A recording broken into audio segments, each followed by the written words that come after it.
দেখে রোমাঞ্চের নেশায় বুঁদ হয়ে ডাকাতির চেষ্টা। প্রায় ৩ ঘন্টার অভিযানে কেরানীগঞ্জের রূপালী ব্যাংকে জিম্মি ঘটনার অবসান। আটক ৩ জনই কিশোর তরুণ। ব্যাংকের সেকেন্ড ম্যানেজার বাবু ও আমাকে ফোন দিছে, আমাদের ব্যাংকে ডাকাত করেছে। এক রাউন্ড মনে গুলির একটা শব্দের মতো পাওয়া গেছে। এখন একটু আতঙ্কিত। নিরাপত্তা কর্মী ছুটিতে থাকার সুযোগ কাজে লাগায় অভিযুক্ত ৩ জন। নগদ ১৮ লাখ টাকা ও ৪ খেলনা পিস্তল উদ্ধার। বিভিন্ন মুভি টুভি এই সমস্ত দেখা বা ভিডিও টিডিও দেখা, এগুলোর উপরে ভিত্তি করে ওরা একটা অ্যাডভেঞ্চার হিসাবে নিতে গিয়েছে। একজনের বয়স ২২ বছর, ও একটু ম্যাচিউর, আর বাকি ২ জনের ১৬ বছর। দেখছিলেন প্রধান শিরোনাম। রাতের সময় সঙ্গে আছে আমি গোলাম রাব্বি। এবার অন্যান্য শীর্ষ সংবাদ। বাংলাদেশের সম্পদের দিকে অনেকের লোভনীয় দৃষ্টি আছে বললেন তারেক রহমান। সার্বভৌমত্বের জন্য সংগ্রামের ঘোষণা, আলোচনা করে ভোটের তারিখ দেওয়ার আহ্বান মির্জা ফখরুল। আমি জানি না আমার হাজবেন্ডের লাশটা কোথায় গেল। আমাদের বাবার বিচার আমরা চাই। বিশ্বাস আমরা বিজয় হব ইনশাআল্লাহ। পিলখানা হত্যার ঘটনায় এবার বিশেষ ট্রাইব্যুনালে অভিযোগ স্বজনদের। আসামি শেখ হাসিনা, মইনুল সহ ৫৮ জন। ন্যায় বিচারের আশা। গণহত্যা ধামাচাপা দিতেই শেখ হাসিনার নির্দেশে বন্ধ করা হয়েছিল ইন্টারনেট। তদন্ত সংস্থাকে স্বীকারোক্তি পলকের। ৩ কর্মকর্তাকে জিজ্ঞাসাবাদের অনুমতি ট্রাইব্যুনালের। ৭১-এর অমীমাংসিত ইস্যু সমাধানে পাকিস্তানের প্রতি আহ্বান প্রধান উপদেষ্টার। বিবেচনার আশ্বাস শাহবাজের। কায়রোয় বৈঠকে সম্পর্ক জোরদারে একমত ২ নেতা। এবং টঙ্গীতে ইজতেমা আয়োজন ঘিরে পাল্টাপাল্টি হুঁশিয়ারি সাদ জুবায়েরপন্থীদের। ৩ কিলোমিটার এলাকায় ১৪৪ ধারা। সহিংসতাকারীরা ছাড় পাবে না জানালেন স্বরাষ্ট্র উপদেষ্টা।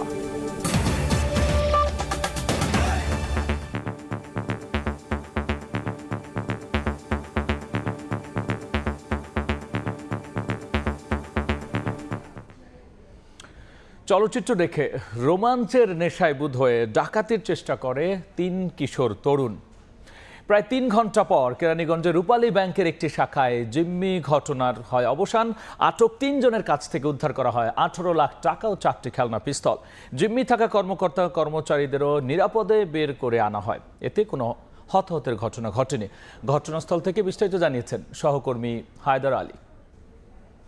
ঢাকার অদূরে কেরানীগঞ্জের চুনকুটিয়ায় এই রূপালী ব্যাংকের যে পিএলসি শাখা, এখানে দুপুর ২টার দিকে মূলত কয়েকজন ডাকাত সদস্য প্রবেশ করে। এরপর স্থানীয়রা মূলত টের পায় বল ব্যাংকের সেকেন্ড ম্যানেজার বাবু, তিনি মূলত এই পাশের একটি দোকানদার হাবিব এন্টারপ্রাইজের মালিক হাবিবকে বিষয়টি ফোন করে জানান। তিনি মূলত প্রথমে কয়েকজনকে জড়ো করে এখানকার ব্যাংকের নিচতলায় যে প্রধান ফটক, সেই ফটকটি মূলত তারা তালা দিয়ে দেয়। তালা দেওয়ার পর যখন ভিতরে আটকে পড়ে, এরপর পরবর্তীতে স্থানীয় মসজিদ থেকে তারা ঘোষণা দেয় যে এই ব্যাংকে ডাকাত পড়েছে। জানতে পারি যে কিছু ডাকাত আছে ভিতরে, কেউ কারো ধারণা 7 জন, কারো ধারণা 8 জন, কারো ধারণা 12 জন, এরকম লোক ব্যাংকের সাথে সাথে রট মতলে চিল্লা ফেলে এলাকার লোকজন ভিড় জমায়।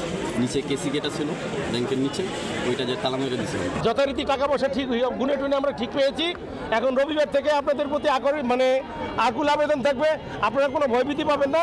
রবিবার থেকে নিয়মিতভাবে লেনদেন করবেন। স্থানীয় ঢাকা দক্ষিণ কেরানীগঞ্জ থানা পুলিশ প্রথমে এখানে হাজির হয় এবং তারা আসার পর র্যাব সদস্যরা আসে এবং বিকেল 4টার দিকে এখানে বিপুল সংখ্যক সেনাবাহিনী আসে। ব্যাংকে ঢোকার পর ব্যাংকের কর্মকর্তাদেরকে জিম্মি করে ১৫ লক্ষ টাকা ওনারা ব্যাগে ঢুকাইছে। বাই দিস টাইম আমাদের ফোন করছে, আমরা আইসা 4 দিকটা ব্লক দিচ্ছি। বিকেল 5:30টার দিকে মূলত আইন শৃঙ্খলা রক্ষা বাহিনী ব্যাংকটির ভবনটির দোতলায় প্রবেশ করে এবং সেখান থেকে ৩ জন ডাকাত সদস্যকে বের করে নিয়ে আসে এবং তাদেরকে আইন শৃঙ্খলা বাহিনীর হেফাজতে নেয়। একজনের বয়স ২২ বছর, ও একটু ম্যাচিউর, আর বাকি ২ জনের ১৬ বছর। তো ওদেরকে আসলে একদম অপরাধী একবারে ফাইনালি বলা ক্ষেত্রে আমাদের জায়গা থেকে আমার মনে হচ্ছে যে তারা কোনোভাবে মিসগাইডেড। আমরা ওইটা নিয়ে খতিয়ে দেখছি। এখন সবশেষ অবস্থা বলতে এখানে বিপুল সংখ্যক সেনাবাহিনীর উপস্থিত রয়েছে, পুলিশের উপস্থিত এবং গোয়েন্দা সংস্থার উপস্থিত রয়েছে। তো এই ছিল ঢাকার চুনকুটিয়া এলাকায় রূপালী ব্যাংক পিএলসি যে ডাকাত উপদ্রব, সেই ঘটনা সবশেষ। এই মুহূর্তে কেরানীগঞ্জ মডেল থানায় আছেন রিপোর্টার সাইফুর রুদ্র। সরাসরি যাচ্ছি তার কাছে। আপনাদেরকে একাধিকবার জানানো হয়েছে, যেমনটি বলছিলাম যে কেরানীগঞ্জে রূপালী ব্যাংকের একটি শাখায় 3 কিশোর ডাকাতির উদ্দেশ্যে প্রবেশ করে এবং তারা সেখানে বেশ কয়েক ঘন্টা অবস্থান করে। একটা পর্যায়ে পুলিশের কাছে তারা আত্মসমর্পণ করে। তো কিছুক্ষণ আগে এই ঢাকা জেলা পুলিশ সুপার এখানে ব্রিফ করলেন। তো ব্রিফিংয়ের আমরা পুরো বিষয়টা জানতে পারলাম আর কি, যে আসলে ঘটনাটা কী ছিল। তো শুরুতে এর আগে আমরা যেটা বলছিলাম যে তারা প্রবেশ করেছে, ব্যাংকে অবস্থান করেছে এবং তাদের হাতে আগ্নেয়াস্ত্র ছিল বলে উল্লেখ করা হয়েছে, কিন্তু সেই আগ্নেয়াস্ত্রগুলো আসলে একটাও অরিজিনাল ছিল না। এগুলো সবই হচ্ছে খেলনা পিস্তল। তাদের কাছে দুটি ছুরি ছিল। দেশীয় অস্ত্র বলতে এইটুকুনি। তারা 3 পরিচিত বন্ধু, তারা 3 জনই পূর্ব পরিচিত। তারা পূর্ব পরিকল্পনা অনুযায়ী ব্যাংকের ভেতরে প্রবেশ করে। আরেকটি বিষয় বলে রাখি যে রূপালী ব্যাংকের এই শাখায় যিনি নিরাপত্তা রক্ষীর দায়িত্ব পালন করছিলেন তিনি আজকে অনুপস্থিত। তিনি ছুটিতে থাকায় এই সুযোগটাকে তারা কাজে লাগায়। ব্যাংকে প্রবেশের পর সেখানে যথারীতি আইনশৃঙ্খলা রক্ষাকারী বাহিনীর সদস্যরা উপস্থিত হওয়ার পর সেখানে পুলিশ আসে, র্যাব আসে এবং বিকেল 4টার পর সেনাবাহিনী উপস্থিত হয়। একটা পর্যায়ে তারা আইনশৃঙ্খলা রক্ষাকারী বাহিনীর সদস্যরা তাদের সঙ্গে নেগোসিয়েশন করার চেষ্টা শুরু করে এবং যখন তারা তাদের সঙ্গে কথা বলছিল তখনই তারা বুঝতে পারেন যে আসলে তারা একেবারেই আনাড়ি, তারা প্রাপ্তবয়স্ক নয়। আরেকটি বিষয় বলে রাখি যে 3 জনকে আটক করা হয়েছে তাদের মধ্যে একজনের বয়স 22 বছর, বাকি 2 জনের বয়স 16 বছর করে। একজন কেরানীগঞ্জ স্থানীয় একটি স্কুলের শিক্ষার্থী এবং অপরজন মাদ্রাসায় লেখাপড়া করেন। যেটি বলছিলেন যে পুলিশকে তারা যে তথ্য দিয়েছে জিজ্ঞাসাবাদের সময়, তারা জানিয়েছে যে তাদের কিছু শখের ব্যাপারের কথা তারা তুলে ধরেছে। পুরো বিষয়টি আসলে একটা নাটকীয়তার মধ্য দিয়ে গেছে। পুলিশ সুপার বলছিলেন যে তারা নিজেদের কিছু শখের কথা বলছিলেন, যে তাদের আইফোন কেনার ইচ্ছে আছে, তাদের আরও কিছু প্রয়োজনীয়তার কথা তারা পুলিশকে জানিয়েছে। সেই বিষয়গুলো পূরণ করার জন্য তাদের টাকার দরকার ছিল এবং সেই টাকার যোগান দেওয়ার জন্য তারা ব্যাংকে এসেছেন। আর একটি বিষয় যে কিশোর অপরাধী হওয়ায় তাদেরকে আসলে কোন ধারায় ফেলা হবে, কোন আইনে তাদের বিরুদ্ধে ব্যবস্থা নেওয়া হবে সে বিষয়টি এখনও নিশ্চিত নয়। আইনি বিষয়টি প্রক্রিয়াধীন রয়েছে। আব্দুল মুহিত সবশেষ জানিয়েছেন যে পুরো বিষয়টি যেহেতু এখানে কিশোর অপরাধ, তো একটা সংবেদনশীলতার ব্যাপার থেকেই যায়। সবকিছু বিচার বিবেচনা করে পরবর্তীতে আইনি যে পদক্ষেপ নেওয়া দরকার পুলিশের পক্ষ থেকে তারা সেই ব্যবস্থাটি নেবে। এই ছিল আমার কাছে কেরানীগঞ্জ থেকে সবশেষ। ব্যাংক ডাকাতি ঘটনার সবশেষ আমরা সরাসরি ছিলাম কেরানীগঞ্জ মডেল থানার সামনে, যুক্ত হয়েছিলেন সহকর্মী সাইফুল রঞ্জন। এবার অন্য প্রসঙ্গ। বাংলাদেশের সম্পদের দিকে অনেকের লোভনীয় দৃষ্টি আছে বলে মন্তব্য করেছেন বিএনপির ভারপ্রাপ্ত চেয়ারম্যান তারেক রহমান। বৃহস্পতিবার এক কর্মশালায় ভার্চুয়ালি যুক্ত হয়ে তিনি বলেছেন, সার্বভৌমত্ব রক্ষায় সংগ্রাম চালিয়ে যেতে হবে। এদিকে দলটির মহাসচিব বলেছেন, সব দলের সাথে আলোচনা করে নির্বাচনের দিনক্ষণ চূড়ান্ত করতে হবে। রাষ্ট্র কাঠামো মেরামতের ৩১ দফা নিয়ে নরসিংদী, মানিকগঞ্জ ও মুন্সিগঞ্জ জেলার কর্মশালায় ভার্চুয়ালি যুক্ত হন বিএনপির ভারপ্রাপ্ত চেয়ারম্যান তারেক রহমান। তিনি বলেন, বাংলাদেশের সম্পদের দিকে অনেকেই লোভনীয় দৃষ্টি নিয়ে তাকিয়ে আছে। এই দেশের অর্থ সম্পদ, এই দেশের প্রাকৃতিক সম্পদ অনেকে লোভ দৃষ্টিতে তাকিয়ে থাকে। এটি গণতন্ত্রের পক্ষের যুদ্ধ, এটি স্বাধীনতা সার্বভৌমত্বের পক্ষের যুদ্ধ।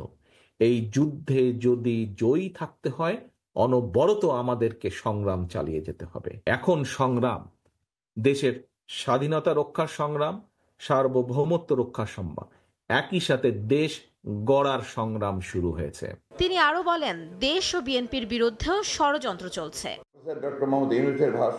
এদিকে সকালে সংবাদ সম্মেলনে মির্জা ফখরুল ইসলাম আলমগীর বলেন, নির্বাচনের সময়সীমা নিয়ে প্রধান উপদেষ্টা ও প্রেস সচিবের বক্তব্য পরস্পর বিরোধী। সব দলের সঙ্গে কথা বলে নির্বাচনের দিনক্ষণ চূড়ান্ত করার দাবি জানান বিএনপি মহাসচিব। ডক্টর মোহাম্মদ ইউনূস নির্বাচনের সম্ভাব্য সময়সীমা 2025 সালের শেষ অথবা 2026 প্রথম অংশ অনুষ্ঠানের কথা বলেন, যা একেবারেই অস্পষ্ট।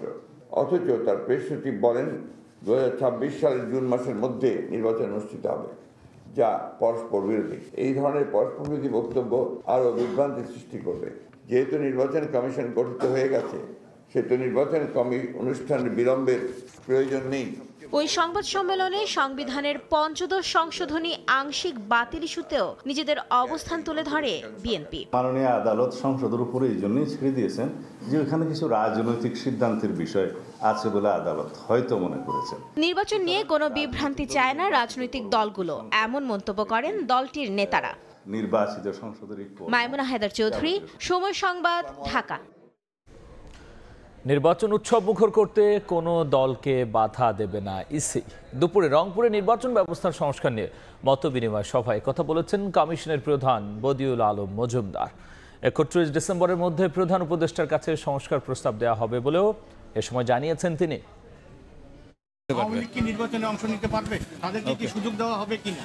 আমি তো কোনো বাধা দেখছি না। ওই যে আমি এই যে কোনো রকম বাধা তো তাদের জন্য সৃষ্টি করা হয়েছে বলে আমি তো দেখছি না। আওয়ামী লীগের ব্যাপার আমরা চাই যে একটা অন্তর্ভুক্তমূলক নির্বাচন, তো সব দলের অবশ্যই যারা নির্বাচনের জন্য তারা প্রস্তুত হয়ে নির্বাচনে অংশগ্রহণ করতে পারবে এবং কোনো রকম বাধা বিপত্তি তাদেরকে দেওয়া হবে না, বাধার জন্য বাধা সৃষ্টি করা হবে না, সেরকম আমরা একটা নির্বাচন চাই এবং আমি আশা করি যে সব দলেই এই নির্বাচনে অংশগ্রহণ করবে। এদিকে জাতীয় নির্বাচনে আওয়ামী লীগের অংশগ্রহণের ব্যাপারে বদিউল আলম মজুমদারের বক্তব্য প্রত্যাখ্যান করেছে বৈষম্য বিরোধী ছাত্র আন্দোলন।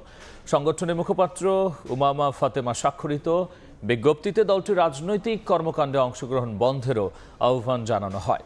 বিজ্ঞপ্তিতে বলা হয়েছে, নির্বাচন সংস্কার কমিশনের প্রধান বদিউল আলম বলেছেন, আগামী জাতীয় নির্বাচনে অংশ নিতে আওয়ামী লীগের কোনো বাধা নেই। তার এ বক্তব্য সংগঠন স্পষ্টভাবে প্রত্যাখ্যান করে। একাধিক গণহত্যা সহ সর্বশেষ জুলাই গণহত্যায় ২,০০০ শহীদের প্রাণ এবং ৩০,০০০-এরও বেশি মানুষের অঙ্গহানির জন্য আওয়ামী লীগ দায়ী। নির্বাচন সহ যে কোনো রাজনৈতিক কর্মকাণ্ডে দলটি অংশগ্রহণ করলে জুলাই গণঅভ্যুত্থানে শহীদদের রক্তের অবমূল্যায়ন করা হবে। ফেব্রুয়ারি-মার্চের মধ্যেই গঠিত হতে পারে তরুণদের রাজনৈতিক দল। জাতীয় নাগরিক কমিটির মুখপাত্র জানান, গণঅভ্যুত্থানের আকাঙ্ক্ষা পূরণেই রাজনীতির মাঠে নামছেন তারা। নেতৃত্বে আসতে পারে নাগরিক কমিটি ও বৈষম্য বিরোধীদের পরিচিত মুখ। সংগঠক হান্নান মাসুদ জানিয়েছেন, দল হলেও বিলুপ্ত হবে না দুই সংগঠন। একজন বিশ্লেষকের মতে, মানুষের আস্থা অর্জনে নতুন দলকে স্পষ্ট করতে হবে তাদের আদর্শিক অবস্থান। হাসান ওয়ালির প্রতিবেদন। জুলাই আগস্ট অভ্যুত্থানে রাজপথে নেমে আসেন ছাত্র, শ্রমিক, দিনমজুর থেকে শুরু করে সাধারণ মানুষ। শ্রেণী বৈষম্য ভুলে কাঁধে কাঁধ মিলিয়ে স্বৈরাচার হটানোর আন্দোলনে ছিলেন নির্ভীক। ৫ আগস্ট শেখ হাসিনার পতনের পর এদের অনেকেই সম্পৃক্ত হন রাজনৈতিক কর্মকাণ্ডে। দেশব্যাপী চাউর হয় শিক্ষার্থীদের নেতৃত্বে আসছে রাজনৈতিক দল। দেশের সর্বস্তরের জাতীয় নাগরিক কমিটি আত্মপ্রকাশ করে আন্দোলনকারীদের নেতৃত্বে। ১৪৭ সদস্য বিশিষ্ট কেন্দ্রীয় কমিটি ছাড়াও এখন পর্যন্ত দেশের ৬৭টি থানা ও উপজেলায় প্রতিনিধি কমিটি করেছে সংগঠনটি। একই সঙ্গে সারা দেশের শিক্ষার্থীদের একত্রিত করছে বৈষম্য বিরোধী ছাত্র আন্দোলন। এখন পর্যন্ত দেশের ১৭টি জেলা, ৩টি মহানগর, একটি বিশ্ববিদ্যালয় ও একটি পলিটেকনিক ইনস্টিটিউটে আহ্বায়ক কমিটি করেছে তারা। ইয়াং ফেসকে আনার জন্য এটা খুবই গুরুত্বপূর্ণ। সামান্তে শারমিন, তরুণ এই মুখ, মুখপাত্রের দায়িত্ব পালন করছেন নাগরিক কমিটির। চোখে মুখে স্বপ্ন, তারুণ্যের আকাঙ্ক্ষা বাস্তবায়নের। অভ্যুত্থান তাদেরকে যেই এক্সপিরিয়েন্স, যেই অভিজ্ঞতার মধ্যে দিয়ে নিয়ে গেছে, তার মধ্যে দিয়ে তার একটা মূলগত চরিত্রের একটা মূলগত পরিবর্তন ঘটেছে। এই পরিবর্তনের মধ্যে দিয়ে তারা আসলে বাংলাদেশে যে নতুন সম্ভাবনা আছে সেখানে পার্ট প্লে করতে চান। অভ্যুত্থানে প্রত্যেকটা মানুষকে খুঁজে বের করা, যারা নিজেদের প্রাণ ভয় বাদ রেখে তারা নিজেদেরকে বিলিয়ে দেওয়ার জন্য মাঠে নেমেছিল, সেই মানুষগুলোকে আমরা খুঁজছি, সেই তরুণ নেতৃত্ব আমরা খুঁজছি। ২৪ অভ্যুত্থানের নেতৃত্ব দেওয়া বৈষম্য বিরোধী ছাত্র আন্দোলন এবং পরে গঠিত নাগরিক কমিটি বিলুপ্ত করার পরিকল্পনা নেই শিক্ষার্থীদের। দুই সংগঠনের পরিচিত মুখগুলোকে দেখা যেতে পারে নতুন দলে। কেউ যদি নাগরিক কমিটিতে চলে যেতে চায় বা যে রাজনৈতিক দলটি হবে সেই রাজনৈতিক দলে চলে যেতে চায়, সেই ক্ষেত্রে এখান থেকে পদত্যাগ করে তাদেরকে যেতে হবে। আর যারা থাকবে তারা এটাকে বিপ্লবের প্রতীক হিসেবে, বিপ্লবের সিম্বল হিসেবে এটাকে ধারণ করবে, একতার জায়গা হিসেবে এটাকে ধারণ করবে। জাতীয় নাগরিক কমিটি থাকবে এবং সেই সাথে একটি নতুন রাজনৈতিক দলও থাকবে এবং আমরা মনে করি যে অসংখ্য নতুন রাজনৈতিক দল হওয়া উচিত এবং তরুণদের নেতৃত্বে আসা উচিত। বাংলাদেশে নতুন রাজনৈতিক দল গঠন নতুন কোনো বিষয় নয়। কখনো আওয়ামী লীগ আবার কখনো বিএনপি ভেঙে অনেকেই চেষ্টা করেছেন। আবার নিকট অতীতে কোটা আন্দোলন ও পরে ডাকসুর ভিপি হয়েও দল গঠনের ঘটনা ঘটেছে। রাজনীতিতে এদের প্রভাব কতটা সে নিয়ে আছে প্রশ্ন। এই দলগুলো ওই অর্থে, তবে সাম্প্রতিক প্রেক্ষাপট পুরোই ভিন্ন। স্বৈরাচার বিরোধী ঐতিহাসিক গণ অভ্যুত্থান এবং রাজনীতির মাঠ থেকে আওয়ামী লীগের পলায়ন তৈরি করেছে নতুন বাস্তবতা। এখন একটা দল যদি আবার নতুন করে বাংলাদেশে দাঁড়াতে হয় তাহলে খুব সিম্পল, একেবারে সাদামাটা ইয়েতে তাদেরকে আওয়ামী লীগ, বিএনপি যে দুটো প্রধান রাজনৈতিক দল বাংলাদেশে, বা জামাতে ইসলামী, এদের একটা আদর্শিক প্ল্যাটফর্মের জায়গাটা ভিন্ন ভিন্ন, সেরকম একটা আদর্শিক জায়গা থাকতে হবে। এই মুহূর্তে নির্বাচন কমিশনে নিবন্ধিত রাজনৈতিক দলের সংখ্যা 48টি, যার কয়েকটি নিবন্ধিত হয়েছে 5 আগস্টের পর। হাসান ওয়ালি, সময় সংবাদ, ঢাকা। পিলখানা হত্যাকাণ্ডে সাবেক প্রধানমন্ত্রী শেখ হাসিনা সহ 58 জনকে আসামি করে ট্রাইব্যুনালে অভিযোগ জমা দিয়েছেন শহীদ সেনা কর্মকর্তা স্বজনরা। আসামিদের মধ্যে আছেন সাবেক সেনাপ্রধান মঈনু আহমেদ এবং গোয়েন্দা সংস্থাগুলোর তৎকালীন প্রধানরাও। অভিযোগকারীরা বলছেন, সঠিক তদন্ত হলে হত্যাকাণ্ডের নেপথ্যের কারণ ও কুশীলবদের মুখোশ উন্মোচিত হবে। তৎকালীন বিডিআর সদর দপ্তর পিলখানায় বর্বরচিত হত্যাকাণ্ডের নেপথ্যের কারণ কি, কুশীলবী বা কারা? 15 বছরেও মেলেনি এর জবাব। নিহত 57 সেনা কর্মকর্তার পরিবার এবার তাই দ্বারস্থ হলেন আন্তর্জাতিক অপরাধ ট্রাইব্যুনালের। শহীদ পরিবারের সদস্যদের অভিযোগ, হত্যাকাণ্ডের নেপথ্যে ছিল দেশি বিদেশি শক্তি, ইন্ধন ছিল আওয়ামী লীগ সরকারের। পরিকল্পিত হত্যাকাণ্ডই বলবেন, হত্যাকাণ্ডই যেন হেডলাইন হয়, এটা আমার জোর দাবি। আমি জানি না আমার হাজবেন্ডের লাশটা কোথায় গেল এবং কি করা হলো তার লাশের সাথে। আমাকে একটা মিথ্যা কবর দেওয়া হয়েছে, আর আমি যতবারই এটার জন্য প্রতিক্রিয়া জানিয়েছি আমাকে বলা হয়েছে আমার হাজবেন্ডকে দেশদ্রোহী করা হবে। আমরা বিশ্বাস করি যে আমরা এটা বিচার পাবো এবং সেই ষড়যন্ত্রকারীদেরকে সবাই দেখতে পাবেন, আমরা দেখতে পাবো, সবার সম্মুখে তাদেরকে নিয়ে আসা হোক। কোনো শক্তি কুশীলবদের বিচার ঠেকাতে পারবে না বলেও হুঁশিয়ারি দেন শহীদ সেনা পরিবারের সদস্যরা। আইন পড়েছি একমাত্র একটা কারণেই, যে আমাদের বাবার বিচার আমরা চাই এবং আমাদের বাবার বিচার করে ছাড়বো। বিশ্বাস আমরা বিজয় হব ইনশাল্লাহ, আর কোনো ষড়যন্ত্রকারী আমাদের থামায় রাখতে পারবে না ইনশাল্লাহ। বৃহস্পতিবার পিলখানা হত্যায় জড়িত থাকার অভিযোগে সাবেক প্রধানমন্ত্রী শেখ হাসিনা, তৎকালীন সেনাপ্রধান মঈনু আহমেদ সহ 58 জনকে আসামি করা হয়েছে। তৎকালীন প্রধানমন্ত্রী শেখ হাসিনা, তার নিরাপত্তা উপদেষ্টা তারিক সিদ্দিকী, তৎকালীন আইনমন্ত্রী সহ তৎকালীন ইন্টেলিজেন্সের যারা প্রধানগণ ছিলেন, দায়িত্বরত ছিলেন, সেনাপ্রধান ছিলেন, তারা এখানে আসামি হিসেবে। পিলখানা ট্র্যাজেডি তদন্তে সরকার কমিশন গঠন করলে জড়িতদের মুখোশ উন্মোচিত হবে বলেও মনে করেন শহীদ পরিবারের সদস্যরা। আফজাল হোসেন, সময় সংবাদ, ঢাকা। গণহত্যা ধামাচাপা দিতে শেখ হাসিনার নির্দেশে বন্ধ করা হয়েছিল ইন্টারনেট। সাবেক তথ্য প্রযুক্তি প্রতিমন্ত্রী জুনায়েদ আহমেদ পলককে তদন্ত সংস্থার জিজ্ঞাসাবাদের পর জানিয়েছেন ট্রাইব্যুনালের চিফ প্রসিকিউটর তাজুল ইসলাম। এদিকে সকালে আন্তর্জাতিক অপরাধ ট্রাইব্যুনালে হাজির করা হয় সাবেক আইজিপি চৌধুরী আবদুল্লাল মামুন, সাবেক সেনা কর্মকর্তা জিয়াউল হাসান সহ 8 জনকে। এর মধ্যে মামুন সহ 3 জনকে একদিন করে জিজ্ঞাসাবাদের অনুমতি দিয়েছেন ট্রাইব্যুনাল।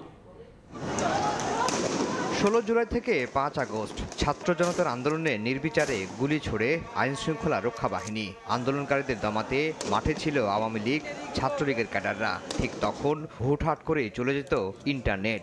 এ নিয়ে এক এক সময় এক এক কথা বলতেন তৎকালীন আইসিটি প্রতিমন্ত্রী জুনায়েদ আহমেদ পলক। 18 ডিসেম্বর জুলাই আগস্টের গণহত্যার মামলায় পলককে জিজ্ঞাসাবাদ করে ট্রাইব্যুনালের তদন্ত সংস্থা। সেখানেই পলক স্বীকার করেন শেখ হাসিনা স্বয়ং ইন্টারনেট বন্ধ করতে বলেছিলেন। এ সংক্রান্ত একটি হোয়াটসঅ্যাপ গ্রুপের কথোপকথনও হাতে এসেছে তদন্ত সংস্থার। প্রধানমন্ত্রীর কাছ থেকে নির্দেশনা আসার পরে তথ্য প্রতিমন্ত্রী নির্দেশ দিয়ে আইআইজি ইন্টারন্যাশনাল ইন্টারনেট গেটওয়ে, এই গেটওয়েদের একটা হোয়াটসঅ্যাপ গ্রুপ খোলা হয়। সেই গ্রুপে সরাসরি নির্দেশ দেওয়া হয় ইমিডিয়েটলি ইন্টারনেট শাটডাউন করো, এবং তাদেরকে এটা এনশিওর করতে বলা হয় যে করার পরে আবার জানাও যে ইট ইজ ডান। বৃহস্পতিবার ট্রাইব্যুনালে হাজির করা হয় সাবেক আইজিপি আবদুল্লাল মামুন, সাবেক সেনা কর্মকর্তা জিয়াউল হাসান সহ 8 জনকে। এর মধ্যে মামুন সহ 3 জনকে একদিন করে জিজ্ঞাসাবাদের অনুমতি দিয়েছেন বিশেষ ট্রাইব্যুনাল। মামলার পরবর্তী তারিখ ধার্য করা হয়েছে 20 ফেব্রুয়ারি। অন্য মামলায় অনেক আসামি জেলে থাকলেও তাদের কেন ট্রাইব্যুনালের মামলায় গ্রেফতার দেখানো হচ্ছে না তার ব্যাখ্যাও দেন চিফ প্রসিকিউটর। আমরা যদি হাজার হাজার আসামিকে আমাদের আওতাভুক্ত করি তাহলে মূলত যাদের নেতৃত্বে এই গণহত্যা এবং মানবতা বিরোধী অপরাধ হয়েছে তাদের বিচার কার্য বিঘ্নিত হবে। এদিকে ট্রাইব্যুনালে যারা জুলাই আগস্ট গণহত্যা নিয়ে সাক্ষ্য দেবেন তাদের নিরাপত্তা নিশ্চিতে আইনশৃঙ্খলা বাহিনীর সদস্যদের আহ্বান জানিয়েছেন চিফ প্রসিকিউটর। অন্যথায় ট্রাইব্যুনালের মাধ্যমে নেওয়া হবে আইনি পদক্ষেপ। আফজাল হোসেন, সময় সংবাদ, ঢাকা। কাগজু গ্রেনেড হামলা মামলার পূর্ণাঙ্গ রায় প্রকাশ করেছেন হাইকোর্ট। নতুন করে তদন্তের জন্য মামলা স্বরাষ্ট্র মন্ত্রণালয়ে পাঠানো উচিত বলে পর্যবেক্ষণ দেয়া হয়েছে। বৃহস্পতিবার ৭৯ পৃষ্ঠার রায় সুপ্রিম কোর্টের ওয়েবসাইটে প্রকাশ করা হয়। ২১ আগস্ট গ্রেনেড হামলার ঘটনায় হত্যা ও বিস্ফোরক দ্রব্য আইনের মামলায় মৃত্যুদণ্ডপ্রাপ্ত সাবেক স্বরাষ্ট্র প্রতিমন্ত্রী লুৎফুজ্জামান বাবর এবং যাবজ্জীবন সাজাপ্রাপ্ত বিএনপির ভারপ্রাপ্ত চেয়ারম্যান তারেক রহমান সহ সব আসামিকে খালাস দেওয়া হাইকোর্টের রায়ের পূর্ণাঙ্গ অনুলিপি এটি। গত ১ ডিসেম্বর বিচারপতি AK-M আসাদুজ্জামান এবং বিচারপতি সৈয়দ এনায়েত হোসেনের হাইকোর্ট বেঞ্চ এই রায় ঘোষণা করে।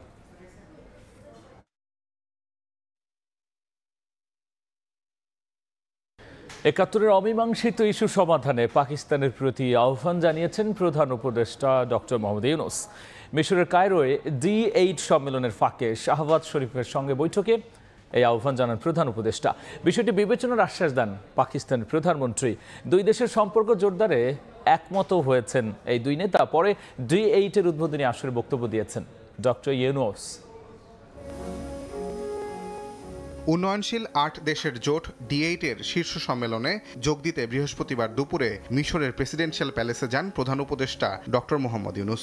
সম্মেলন স্থলে তাকে স্বাগত জানান মিশরের প্রেসিডেন্ট আবদেল ফাত্তাহ এল সিসি। স্বাক্ষর করেন প্রেসিডেন্সিয়াল প্যালেসের পরিদর্শন বইয়ে। ২০২১ সাল থেকে D8 এর চেয়ারের দায়িত্ব পালন করে আসছিল বাংলাদেশ। এবারের শীর্ষ সম্মেলনের মধ্য দিয়ে সে দায়িত্ব পেল মিশর। জোটের সম্মেলনে এর চেয়ারম্যানশিপ মিশরের কাছে হস্তান্তর করেন বাংলাদেশের প্রধান উপদেষ্টা।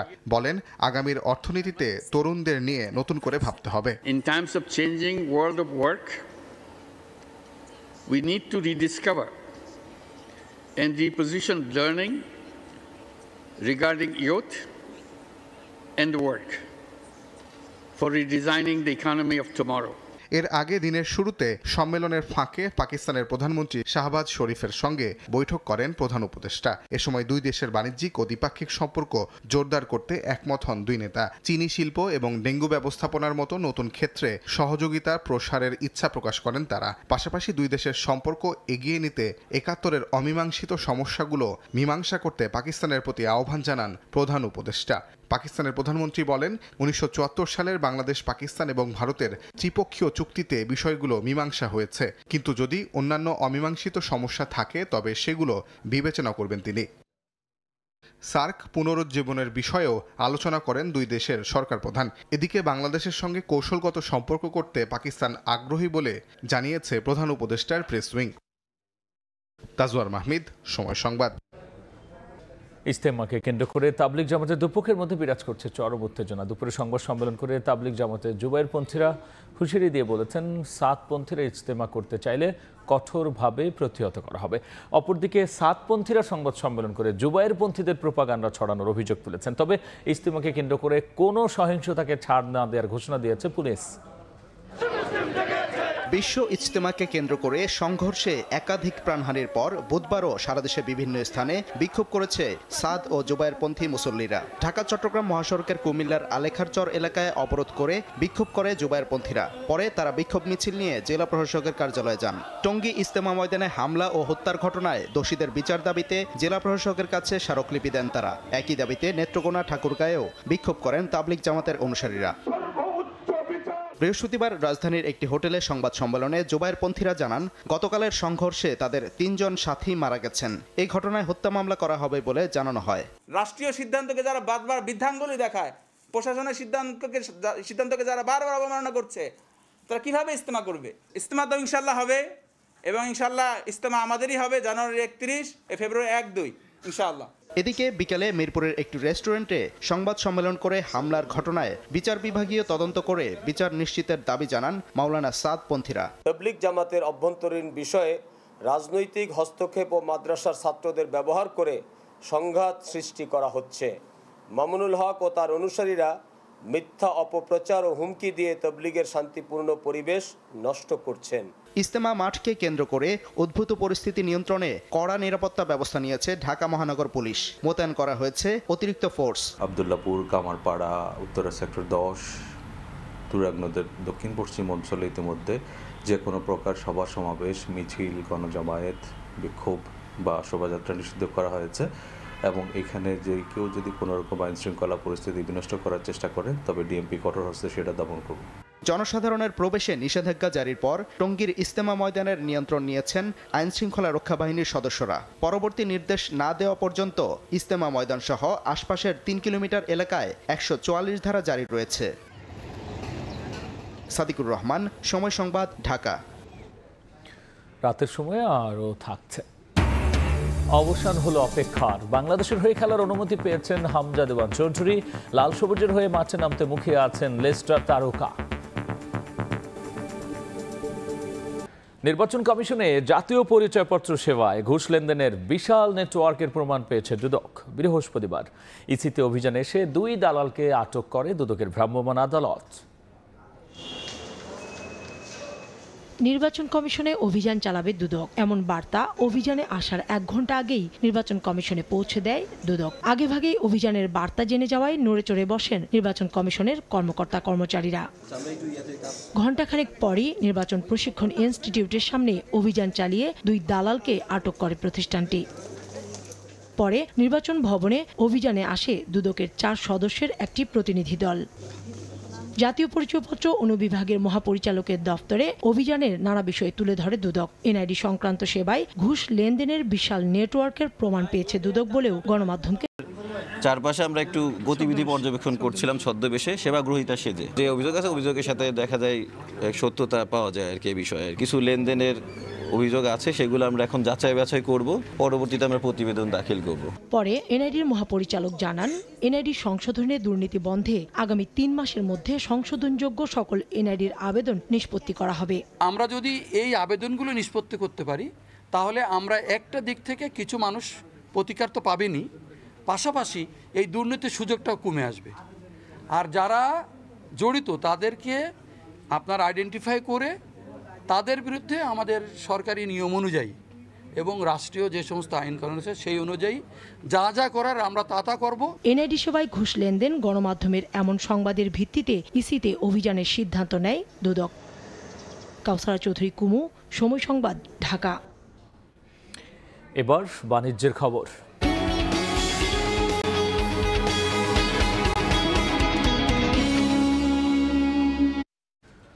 চতুর্থ কিস্তিতে ফেব্রুয়ারিতে $64.5 কোটি দিচ্ছে আইএমএফ। একই পরিমাণ অর্থ ছাড় হবে পঞ্চম কিস্তিতেও। অর্থ মন্ত্রণালয়ের সংবাদ সম্মেলনে সংস্থার প্রতিনিধি জানিয়েছেন, এর বাইরে অতিরিক্ত $75 কোটি দেওয়ার অনুরোধ করেছে বাংলাদেশ। জানিয়ে ইতিবাচক সংস্থাটি। করোনার আঘাত, রাশিয়া ইউক্রেন যুদ্ধ, ব্যাংক খাতে লুটপাট আর অবাধে অর্থ পাচারে বিপর্যস্ত দেশের অর্থনীতি। ডলারের দাম 80 টাকা থেকে বেড়ে হয়েছে 120 টাকা। রিজার্ভও নেমেছে $200 কোটি নিচে। বেড়েছে যাপিত জীবনের ব্যয়। এমন পরিস্থিতিতে ঋণ নিতে আন্তর্জাতিক মুদ্রা তহবিল আইএমএফের দ্বারস্থ হয়েছিল বাংলাদেশ। ঋণের চতুর্থ কিস্তি ছাড়ের আগে তৃতীয় পর্যালোচনা করতে সংস্থাটির 10 সদস্যের দল 3 থেকে 18 ডিসেম্বর পর্যন্ত ঢাকা সফর করেছে। সফর শেষে সচিবালয়ে আয়োজিত সংবাদ সম্মেলনে জানানো হয়, পঞ্চম কিস্তিতেও $64 কোটি পাবে Bangladesh. February 5, we have a specific date prior to issuing the papers to our board. Then by end of February, the amount of $650 million will be allocated to the authorities. I think it takes 3 days since our board to be allocated. Then beyond that, we were coming back in March, April for our 4th review, which is negotiating exactly the same amount. মূল্যস্ফীতি নিয়ন্ত্রণে না আসা, bank ব্যবস্থার উন্নয়ন ও রাজস্ব আয় না বাড়ানো সহ বিভিন্ন বিষয় তুলে ধরে বাংলাদেশের অর্থনীতি আশাব্যঞ্জক নয় বলে মন্তব্য করেন আইএমএফ প্রতিনিধি। তবে সাংবাদিকদের সঙ্গে আলাপকালে অর্থ উপদেষ্টা বলেন, আইএমএফ যতটা বলে ততটা খারাপ নয় দেশের অর্থনীতি। আইএমএফ যেটা বলছে যে ক্লাসিক্যাল এসে যে মানি প্রিন্ট করে ওই থিওরিটা এখানে খাটবে না। এ সময় জ্বালানি উপদেষ্টা জানান আইএমএফ বললেও বিদ্যুতের দাম বাড়ানো হবে না, দুর্নীতি বন্ধ করে উৎপাদন খরচ কমিয়ে বিদ্যুতে ভর্তুকি হ্রাস করা হবে। বিদ্যুতের অতিরিক্ত গ্যাস চাচ্ছে তাদের জন্য একটা নতুন নিয়ম করব।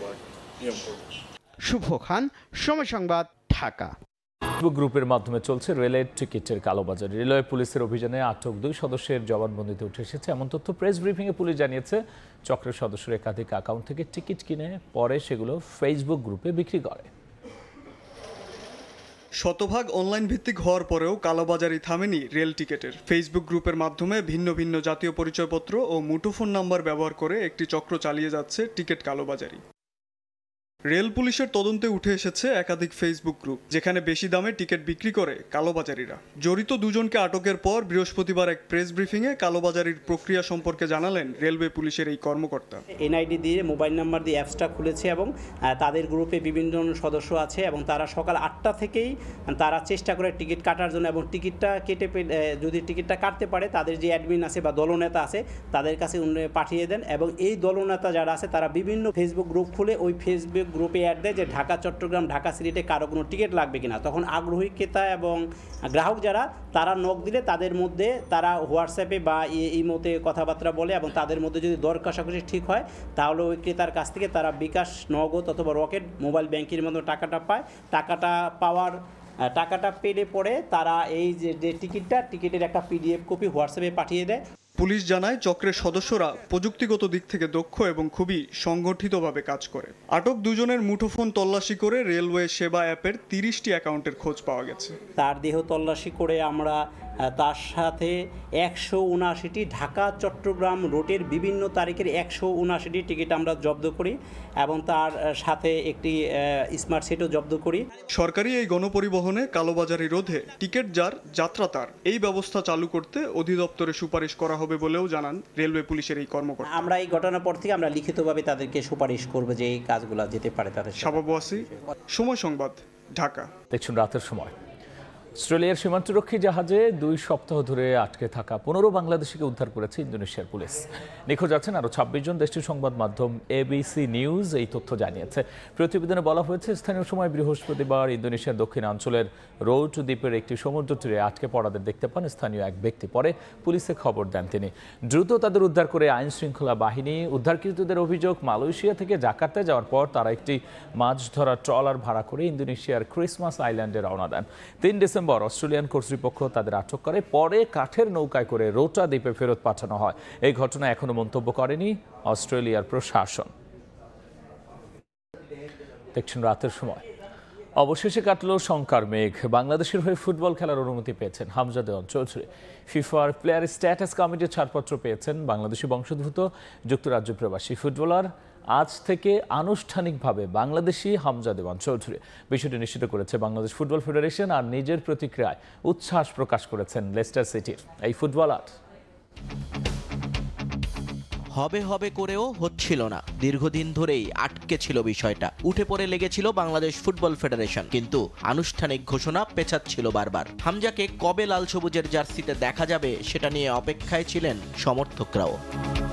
বাফুফের যোগাযোগের পর গত জুনে বাংলাদেশের পাসপোর্টের জন্য আবেদন করেন হামজা। 2 মাস পর আগস্টে লাল সবুজের আরাধ্য সেই পাসপোর্ট পেয়েও যান তিনি। এরপরের বাধা ছিল FA বা ইংলিশ ফুটবল অ্যাসোসিয়েশনের ছাড়পত্র। ইংলিশ প্রিমিয়ার লিগে লেস্টার সিটি এবং ইংল্যান্ডের যুব দলের হয়ে ম্যাচ খেলার কারণে সেটা ছাড়া বাংলাদেশের হয়ে খেলা সম্ভব ছিল না তার। সেই ছাড়পত্রও মিলে যায় দ্রুত। কিন্তু সবকিছু আটকে যায় ফিফার ফুটবল ট্রাইব্যুনাল প্লেয়ার স্ট্যাটাস চেম্বারে। অবশেষে দীর্ঘ 2 মাস পর ফিফা থেকে সুসংবাদ পেল বাফুফে। লাল সবুজের জার্সিতে বাংলাদেশ জাতীয় ফুটবল দলে খেলার ছাড়পত্র দেয়া হলো ডিফেন্সিভ মিডফিল্ডার হামজা দেওয়ান চৌধুরীকে। অর্থাৎ আজ থেকে বাংলাদেশি বংশোদ্ভূত নয়, হামজা দেওয়ান চৌধুরী আনুষ্ঠানিকভাবে বাংলাদেশি। খবরটা জানিয়ে একটা ভিডিও বার্তা প্রকাশ করা হয়েছে বাফুফের ফেসবুক পেজে, যেখানে উচ্ছ্বাস প্রকাশ করে দ্রুত বাংলাদেশে আসার কথা জানালেন Hamza Chowdhury. Hi everyone, it's Hamza here. I'm so happy everything's over the line. I can't wait to be playing for Bangladesh and hopefully see you guys soon. Bye. আশা করা হচ্ছে ভারতের বিপক্ষে এশিয়ান কাপ বাছাইয়ের ম্যাচেই বাংলাদেশের জার্সিতে মাঠে নামবেন হামজা। নিয়ন মোহাইমিন, সময় সংবাদ। এ পর্যায়ে শীর্ষ সংবাদ জানিয়ে দিচ্ছে আরও একবার। রোমাঞ্চের নেশায় কেরানীগঞ্জে রূপালী ব্যাংকে ডাকাতির চেষ্টা 3 কিশোর তরুণের। 3 ঘন্টার অভিযানে জিম্মি ঘটনার অবসান। 18 লাখ টাকা ও 4 খেলনা পিস্তল জব্দ। বাংলাদেশের সম্পদের দিকে অনেকের লোভনীয় দৃষ্টি আছে বললেন তারেক রহমান। সার্বভৌমত্বের জন্য সংগ্রামের ঘোষণা। আলোচনা করে ভোটের তারিখ দেওয়ার আহ্বান মির্জা ফখরুলের। এবং ৭১-এর অমীমাংসিত ইস্যু সমাধানে পাকিস্তানের প্রতি আহ্বান প্রধান উপদেষ্টার। বিবেচনার আশ্বাস শাহবাজের। কায়রোয় বৈঠকে সম্পর্ক জোরদারে একমত 2 নেতা।